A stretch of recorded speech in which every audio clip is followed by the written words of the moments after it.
Welcome back, ladies and gentlemen, to another episode of Don't Starve, Reign of Giants DLC with Wigfrid and I, your host, ClarityInLies.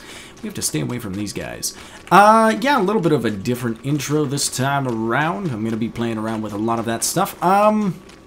Yeah, so right now, all we're going to be doing is going up to the Pig King. I need some gold, so we're going to try and convert some eggs into gold. I think you might have to cook them. I'm not entirely sure, because I'm pretty sure eggs don't count as meat product until you cook them. I'm not entirely sure. Don't quote me on that one. But we're going to check it out, test it out, whatever. I was trying to say something there, but it just... Oh! I forgot that I picked him. Oh my goodness. So we can get Mr. Glommer on the way back, but for now... Right, I also forgot that these guys existed. And you should probably... Okay. They're gonna get... Oh. Why did he drop rod? Did he eat the rod? Okay, confusion. Alright. So we're gonna go to the Pig King because I am very low on gold, and there's a lot of things that I want that require gold. Boom! Oh, what a lovely animation for one thing. It's like, here you go! And I'm like, oh, that's just one gold, but okay. So happy to give you that gold too. It's just magical. Oh, I don't even know where it gets it. Ah, it's just like in his rolls or something, and he just like moves a little bit and some gold comes out of his belly button or something. I know where you're hiding it. I know where you're hiding it. I know where you are hiding it. Yep, so we needed some gold, so I thought, hey, why not get it right now? Main reason for that is because there are a couple things that I want some gold for. One of them being the life-giving amulet, which we have like 3 down in the runes, which we have just never really used all that much. Main reason I want a life-giving amulet is because, oh, I hope that pig doesn't come to attack me, and he's going for it. Ah, this bugger. Whenever you're going through a wormhole, you kind of get debugged for a little bit, or debuffed, or whatever you want to call it. You're basically stunned, you can't really do much, and the pig comes up and normally gets like a couple swings on me before I'm able to even run away. Anyways, I want the life-giving amulet because this time I think I'm going to be paying a little bit more attention when we're down there, and I'm going to try and use the life-giving amulet. For those of you that don't remember, the life-giving amulet basically, when equipped, it will start healing you up, but it'll consume some of your hunger every time that it goes down a tick, and it gives you quite a lot of health for hunger conversion, and that's not the main ability of it. The other ability is that it acts like a portable meat effigy. So basically, where's my other monster? Oh, right, it's in here. So basically, it acts as a portable meat effigy in the sense that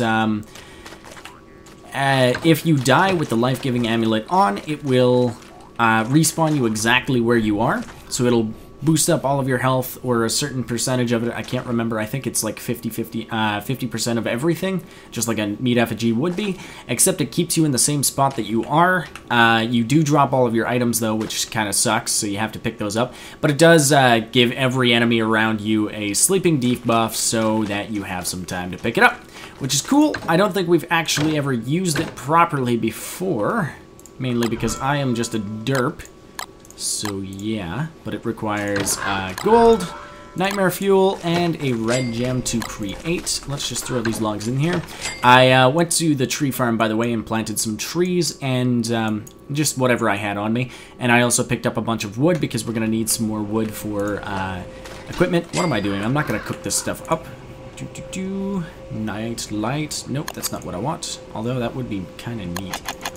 What do I want? Where is it? There it is. Life-giving amulet protects you from death. Okay, and I don't want that on me right now because I am not hurt. Alright, cool. So, yeah.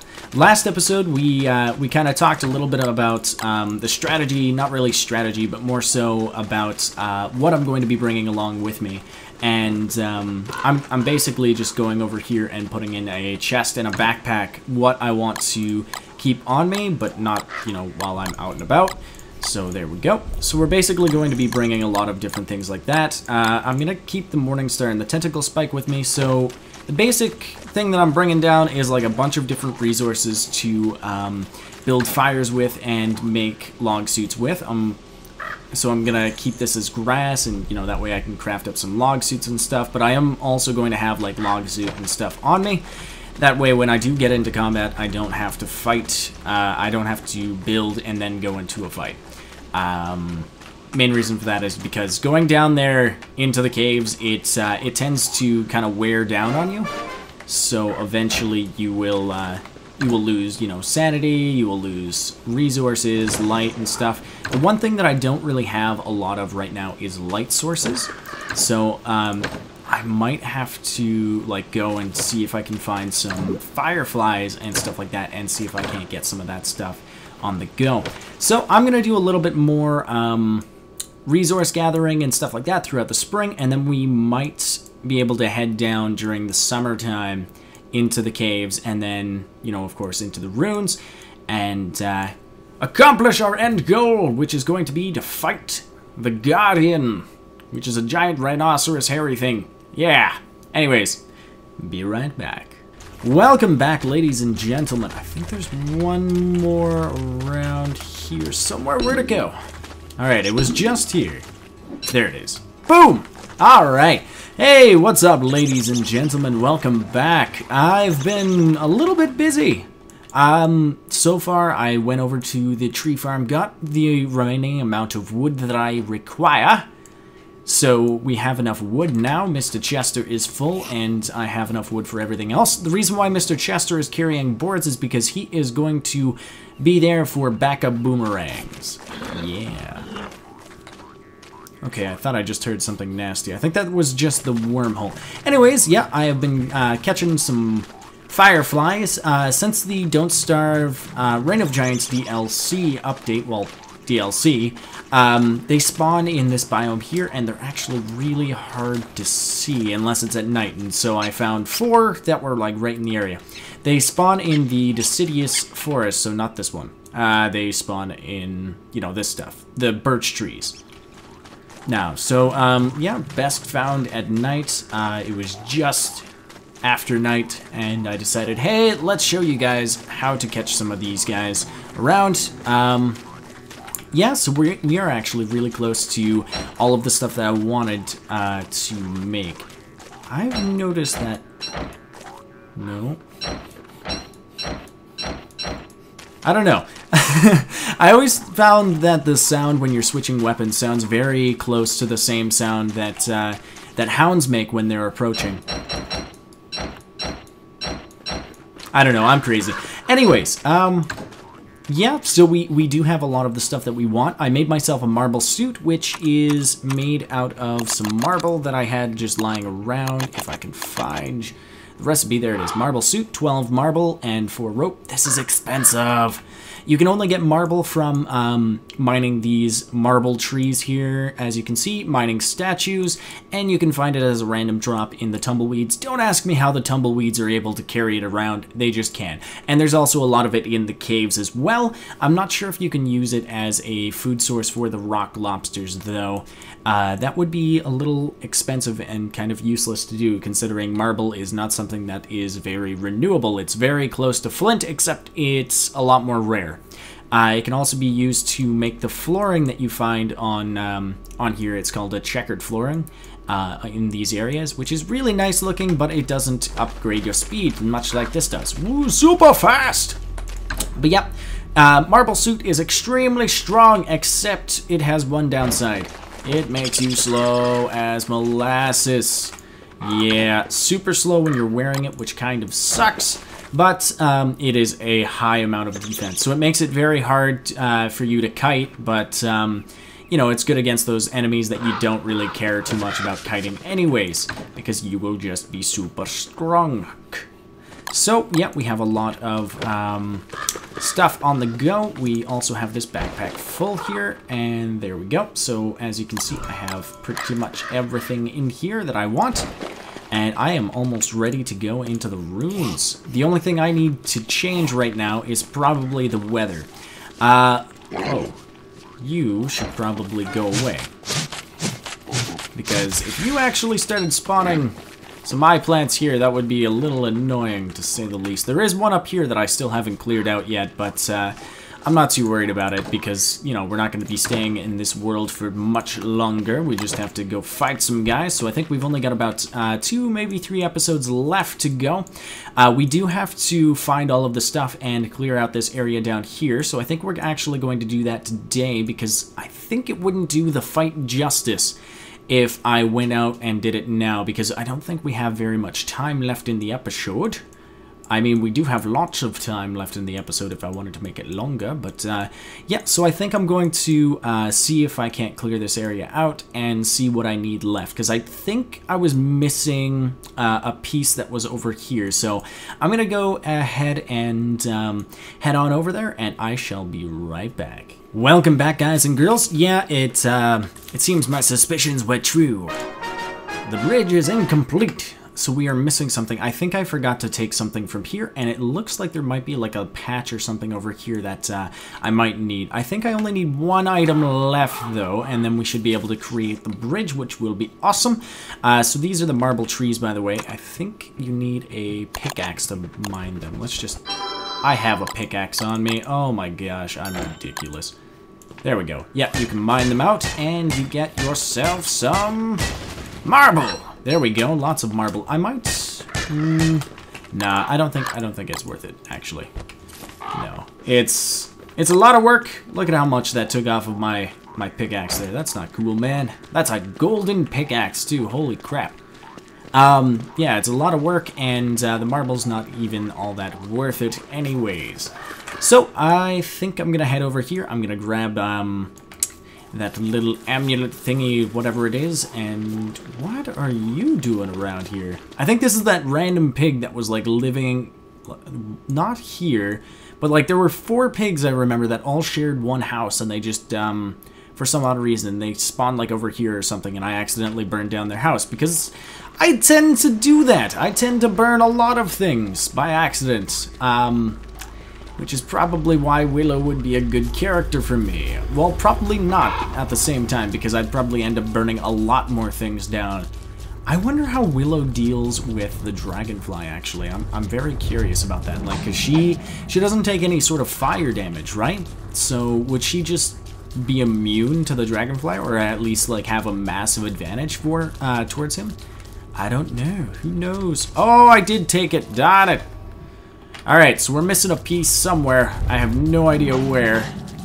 And I should probably grab this. Oh, I'm getting hurt. Okay, let's throw this on, and we shall make this. Yep. The swamp is not a very good place to be right now. I wonder, I still wonder if I can, like, fix this somehow. Yeah, anyways, I am going to go look for that last piece, and I shall be right back. Ooh, rocks. Alright, so I'll be right back. Welcome back, guys and girls. Yeah, so I finally found it. It was the box thing that we were missing. We found this before, I think. And we accidentally ended up burning down the entirety of the forest, like you can see here, which is a good thing because I kind of needed a little bit of charcoal, but I kind of stocked up before. Yeah, and I think we had to make a quick decision between taking the box thing and taking, I think, Charles? Or was it Melvin? Or Melvin Jr.? I think it was definitely Charles, Mr. Gnome, who's over here, and you just can't see him for some reason because the game doesn't like gnomes. But I do. I love them. They're amazing, man! They keep me company. They keep me sane. It's amazing. It's fantastic. So yeah, we decided to take Charles over the wet box thing. I can't really blame myself for doing that. I would make that choice over and over again. I think at the time I didn't expect me to, like, for the series to progress this far, not to mention also using the portal itself, so that's probably why I didn't take it. Oh, get out of here, you stupid pig. Man, everything just wants to kill me in Chester. It's not cool, man. It's not cool at all. So I am going to wait out the night at my base, and then we are going to fix up the portal and get it going. We're not going to do anything with it just yet, but yeah, so I'll do that, and I'll be right back. Welcome back for, I hope, maybe the last time, I don't know. Anyways, so box thing on this thing gives me bum bum bum bum bum bum bum. It makes its own sound effects, so that's all good. Activate wooden wet thing. Ah! This will destroy your current world, but you will retain inventory contents. So we would keep everything here. Ooh. Would we also keep the backpack? I know we would also keep all of our recipes, I think. I'm not sure about that. Anyways, stay here. We are not ready to go. Main reason I wanted to activate it, by the way, is to check and see if I was actually able to put some stuff in it, because I wasn't too sure if it acted like the adventure portal where you put a little bit of stuff into a 4x1 inventory slot, so it would just be, you know, 4 slots. And yeah, that's kind of neat. So I want to know, which character are we gonna go with? I'm gonna have to check some of the modded characters as well. We might want to do a modded character, or we might just do a series with Weber. He might be very interesting to check out. Speaking of modded characters, Weber actually was a mod character for a long time. He was kind of like a character that was already implemented in the game, and developers were able to play as him, but someone came out with a mod in which basically just released Weber as a character inside of the Steam Workshop, and then afterwards he became an actual character on his own. Yeah, it's kind of neat how that happened. I'm not entirely sure if that's correct, but that's what people have been telling me, so it's kind of cool. So yeah, we will definitely be ready for fighting to next day, I guess, the next time that we're here. A bunch of thoughts on the strategy. So basically I'm just going to be taking a bunch of different weapons along with me. I'm definitely going to be taking the Morningstar because, you know, it's light and a weapon. I'm just going to take kind of like something for light, something for melee, stuff like that. One of the things, though, that I'm going to be doing is I'm going to try and take all 5 of my pigs down with me, and they should just be able to act as like a distraction for anything. And I think that the pigs also instantly attack depth worms, whereas the rock lobsters, which are up here, don't actually do that. So that's something that's a little bit of an upgrade on top of the rock lobsters. I'm not sure if like the pigs attack, if the pigs attack the depth worms, will the rock lobsters go to their aid? I don't think so. But at least if, you know, a depth worm is getting attacked by a pig, it won't be attacking me. And then I'll be able to go up and give it a good 1-2 shot and let the rock lobsters do the rest. So it should make things a lot easier. I don't expect any of my pigs to survive, and I don't really care too much about getting any sort of meat from them, so that's not the real reason why I'm bringing them down. I am not a cruel person. Shush, you're crazy. But yeah. That's one of the things. The other thing is I want to do this during the summertime because I'm not entirely sure if being in the cave counts as being in the shade or if we still get overheated. If we still get overheated, I do have an endothermic fire pit created. I'm going to make an endothermic fire already as well. That way I can just like cool myself off, and I can also at any time in the summer season use the chilled amulet because it'll cool me down, get rid of all of my heat, and it will also give me sanity in return. So it's kind of like one of the greatest items to have down in the cave because there's no downsides, and I just get it sanity, which is amazing. Because that's one of the major problems with the caves. What I'm going to be doing to keep my pigs befriended, by the way, is not feed them monster jerky, but I'm just going to feed that to the bird and get some eggs, which you can cook up, and then you can feed those to your pigs without any sort of problems. So yeah, I think we are pretty good to go. We just have to wait for the summer season to come. So yeah. I think this might be it for this episode today. I don't really have much else to do. Let me know if you guys have any sort of suggestions or anything like that, tips and tricks for taking out the Guardian, because next episode I am definitely going to try and do that. And I would like it to go as smoothly as possible, if you don't mind. So, thank you guys so much for watching. I hope you enjoyed this episode half as much as I did making it. Until next time, bye.